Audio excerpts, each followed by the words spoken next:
You're listening to V&A Shipping, written and read by J.R. Murdoch. For more information, please visit ofgnomesanddwarves.com.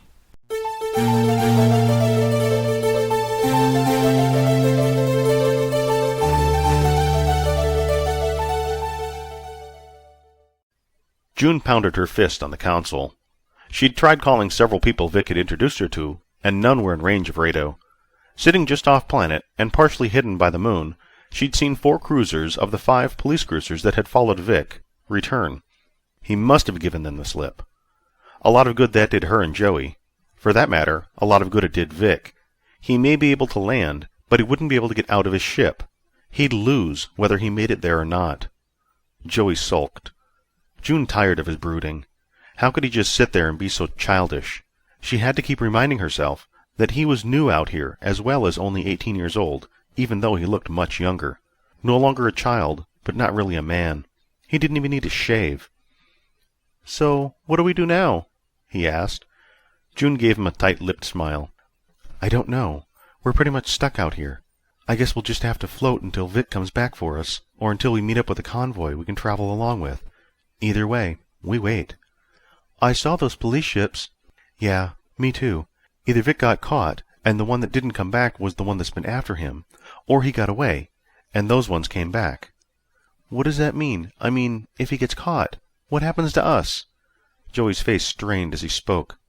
"Joey, we're going to be all right. If Vic got himself caught, I just need to get us back to Munchkata. I've got some money put away just in case something like this happened.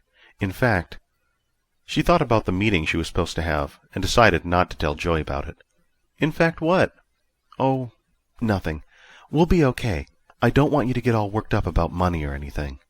Joey looked down at the surface of the moon. His eyes darted from crater to crater, looking at each settlement and mining community. Clearly he enjoyed the scene. June decided to change the topic. "That's kind of neat, isn't it? I mean, did you ever think you'd get to see a moon base?" "I thought I might, but not this soon. I guess it still doesn't feel real, you know?" He turned back to face her. "I mean, you've been back to Earth. You've seen the destruction firsthand. You have that to go forward with. Me, I still feel like this is just some bad dream and I'll wake up any minute. You know?" "Actually, yes. I felt the same way until I went back. But Joey, trust me, you really don't want to go back there." "I don't want to. I know that. I need to. I must see it to know it's gone, or my head will just keep telling me that I don't belong here." June knew he was right. She'd felt the same way, and had to really pressure Vic. Vic had complained about the lack of money, and came up with every other excuse he could, but June had worn him down, and they went back. Joey couldn't be denied that opportunity either. "I'll talk to Vic when we're back on ship." "Don't you mean if?" She did, but she didn't want to say it. "Vic is smart. If there's a way out of this situation, he found it.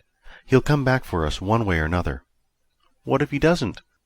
"Will you get off that trip?" June snapped. She crossed her arms across her chest. Joey fidgeted in his seat. June watched his reflection. "He's scared. Go easy on him." Why couldn't she get him to talk about something else? "How long do you think it'll take before he comes back?" At least he sounded more positive. "It depends on how long it takes him to figure out he can't open the ship without Tootsie." A sensor on the ship's console blinked yellow. Slowly at first, then changed to solid green. "What's that?" June touched the control. An outside view of the SS Acid Rat popped up. Joey's mouth opened wide. "Is that what it looks like?" June shrugged. She'd gotten used to it. It really did look like a giant metallic rat, skinny at the front, wide in the middle, and a tapering tail. "Well, yes. I had thought the name was, well, just a name." "Nope. Vic isn't very creative. I thought you'd have figured that out by now, based on the fact that he's had this ship, the Iron Butterfly, for some time and never named it." "Well, why is it appearing on our display?" "He's trying to contact us. Just be quiet now." June fired up Tootsie's transponder. Vic's face appeared on the screen.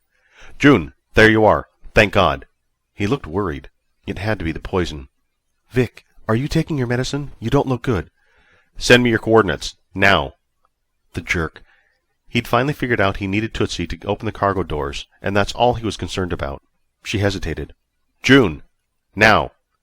She moved her finger away from the controls. "You need to stop taking that tone with me. I'm not your servant. You could ask nicely." "June, Just do it. His face twisted in agony. Yelling was hurting him.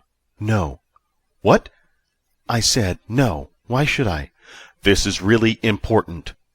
Joey looked warily at June. Why don't you tell him where we are? Because she was pissed off, that's why. Vic came all the way back, and he couldn't even be polite. You're being rude. June, look, I need your coordinates. Send them to me now. Joey turned in his seat. June, just send them. We can bicker about who's rude and who's not later. Whose side are you on? Joey sighed. Vic, why don't you try saying please? Come on, you two. Quit screwing around and give me the coordinates. We don't have time for this. All you care about is your precious money. To hell with the money. This is more important. Now give me your coordinates. Vic never screamed like that before, even when he was healthy. About the money? Vic was never one to turn down a profit. Something serious was going on. June sat straight, fired her finger out, and pressed the button on the console to send the coordinates. She then casually flicked off the display. What was that about? Joey said. June leaned over and kissed Joey on the cheek. What was that for? Thank you for sticking up for me. I'll tell you later what's happening. Trust me, you don't want to know. Not now, and don't ask. I won't tell you. Just sit there and wait for Vic and Argmond to come pick us up.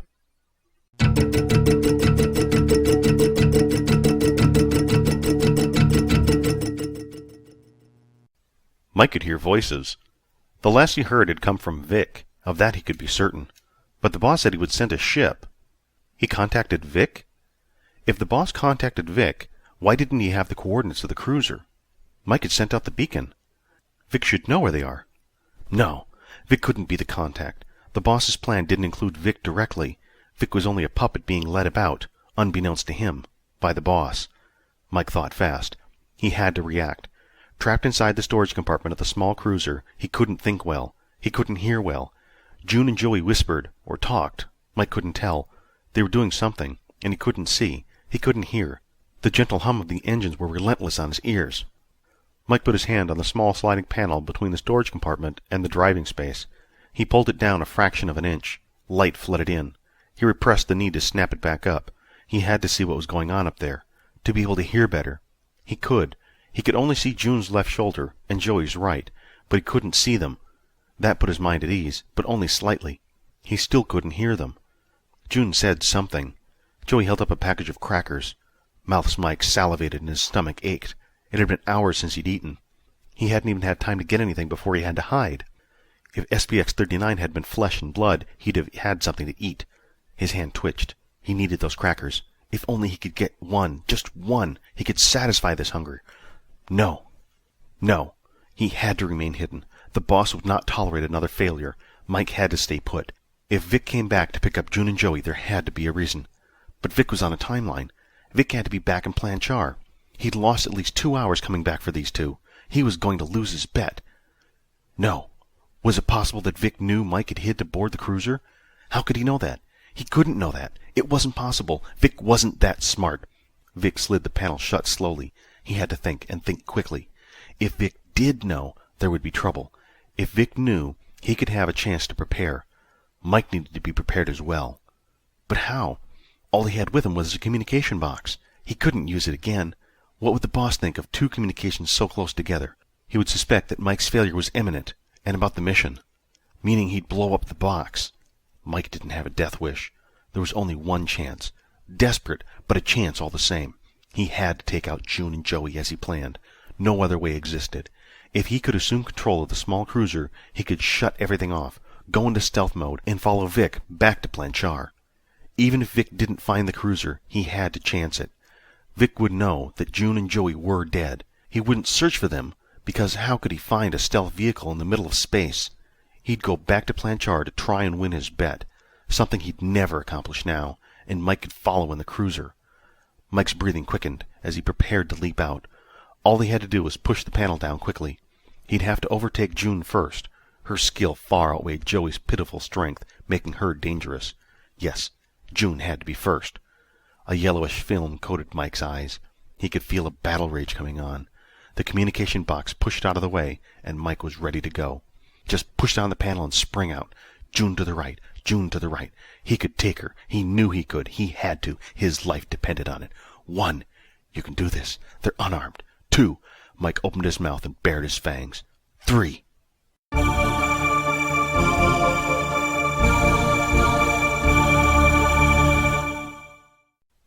Sheriff Justice stood alone on the bridge, his hands clasped behind his back. Alone. All alone. Just him and his crew aboard the Apprehension. Didn't anyone understand the situation?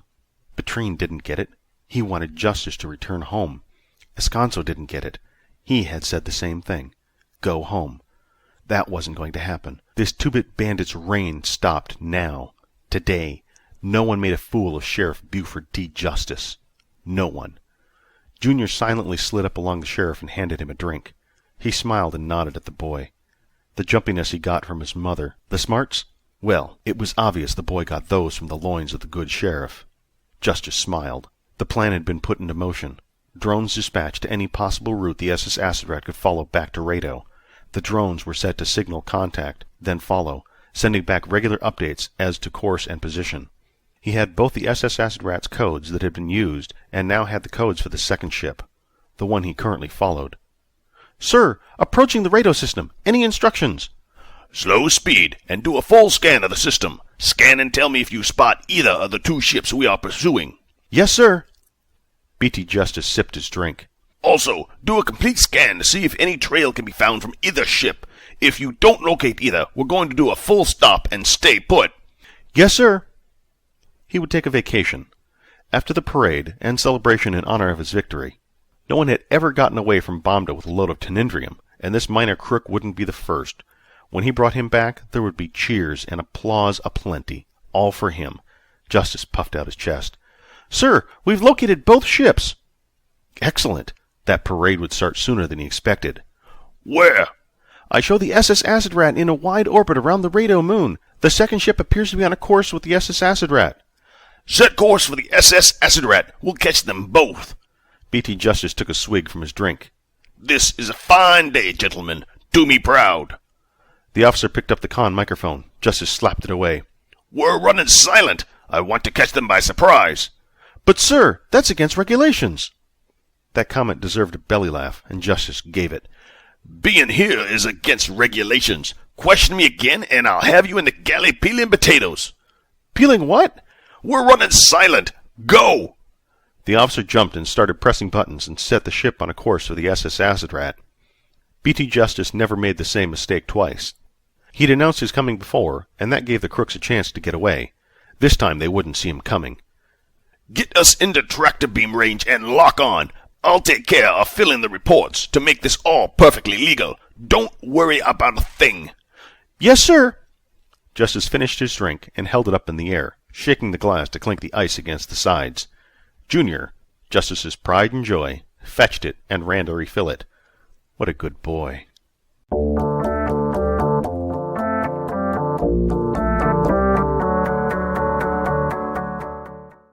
Joey could feel his palms sweating. June looked as cool as could be, but something about her change in manner disturbed him.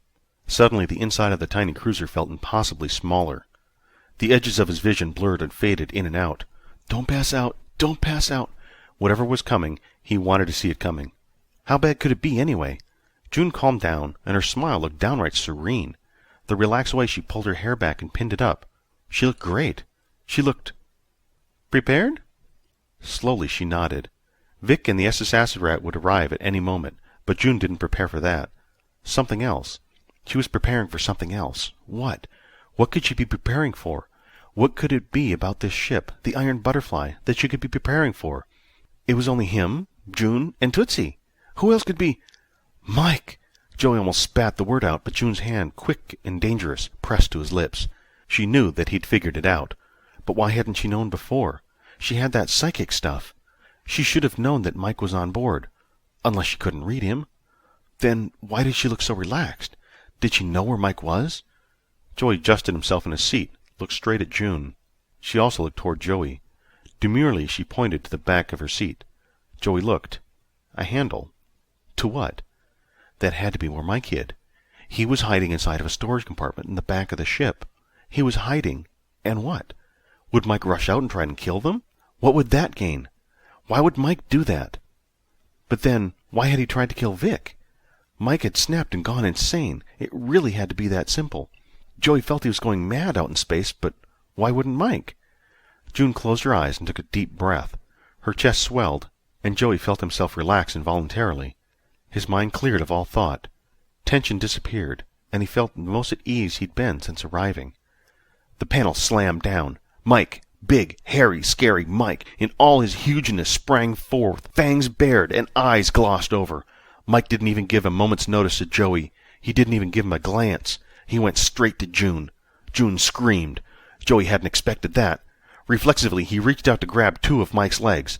One of Mike's legs whipped out and punched Joey. It happened so quickly that Joey wasn't even sure which leg it had been.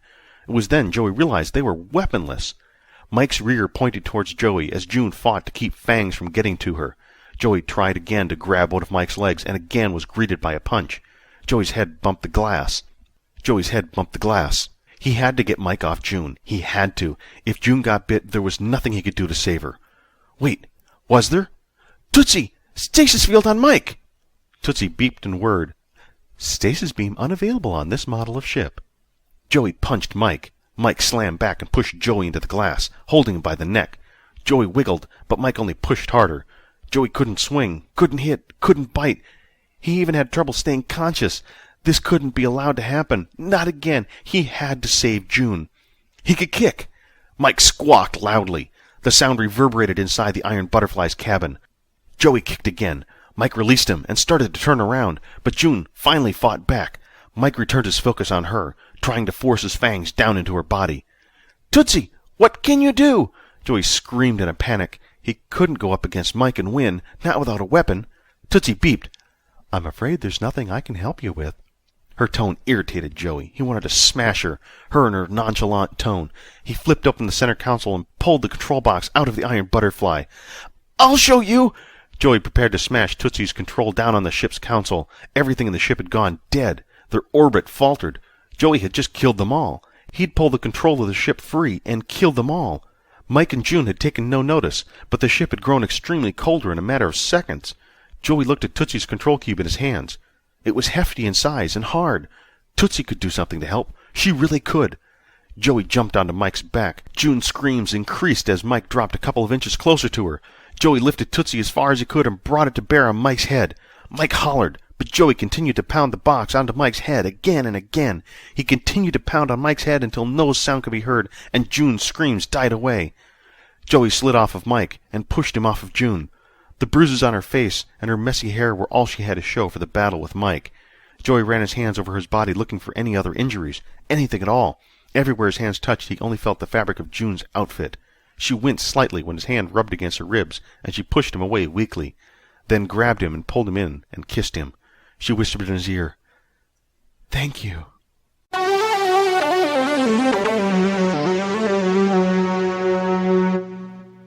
What do you mean you lost them? Vic screamed at Argmon.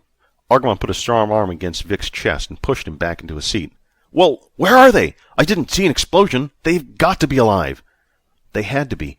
Vic couldn't stand the thought that perhaps Mike had just killed both June and Joey. He couldn't stand the thought of either one of them being killed by Mike. Had Mike planned all this? How long had he been planning this? He obviously had been in communication with someone outside the ship. Who? Not only who, but why? Who would want to be spying on the SS Acid Rat? It just didn't make any sense. Vic shook his head. He needed to focus on finding June and Joey. A lot of space stood between the two ships, and the small cruiser's black surface would make a visual search impossible, as its stealth surface would make active radar just as impossible. How are we going to find them? Vic demanded of Argmon.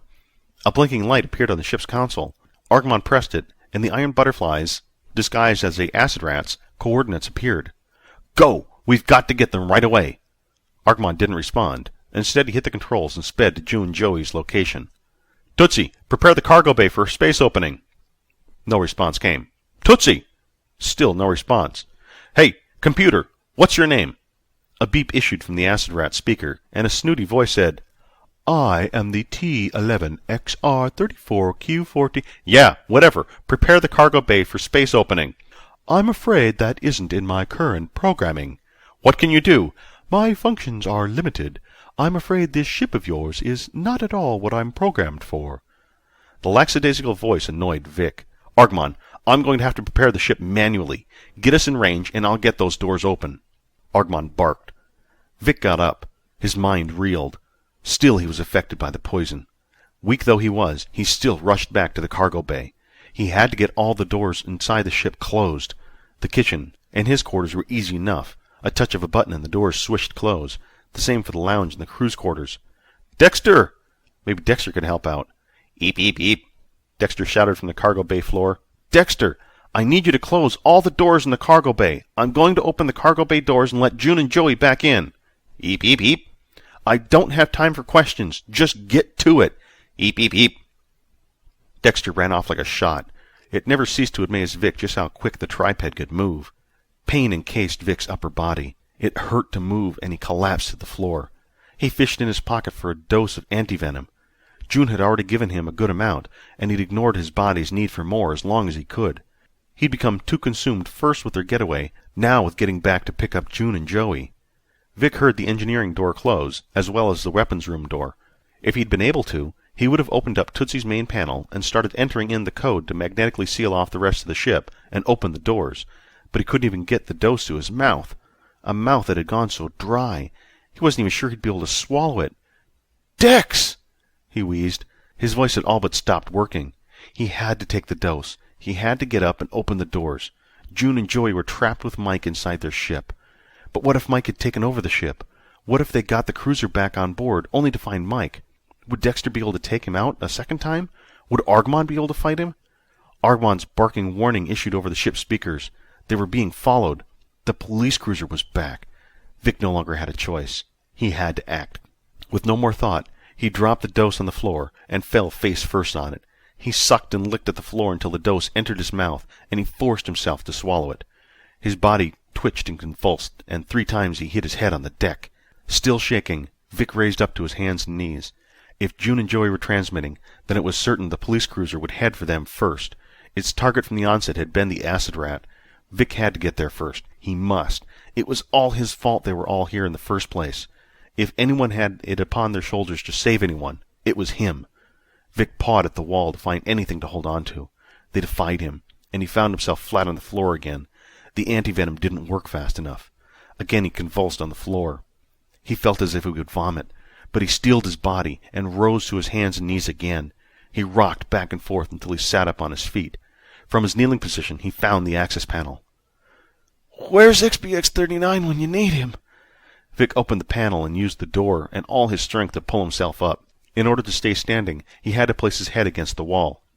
The buttons came in and out of focus, but Vic knew the sequence. Didn't he? Suddenly the buttons made no sense. The antivenom pushed his eyes closed. "No!" he said through gritted teeth and lowered his head nearer the panel. He entered the sequence to activate the ship's magnetic field. Cargo bay magnetic lock enabled. Cargo bay empty of oxygen-dependent life forms. Good. Dexter was safely away. Once again, Vic lowered his head toward the panel and entered the sequence to open the cargo bay doors. When he pressed the last button, all lights inside the ship went out, and a soft glow emanated from the cargo bay. Flashing lights displayed the warning, and air started to rush out. Parts of SPX-39 disappeared into space, along with the escaping air. Vic felt bad that he'd never gotten a chance to fix the robot. With a hard thump, Vic fell to the floor, but remained sitting up. His head weaved and bobbed. He stayed awake long enough to see the iron butterfly descend into the cargo bay. "God, I hope you two are all right." And Vic passed out.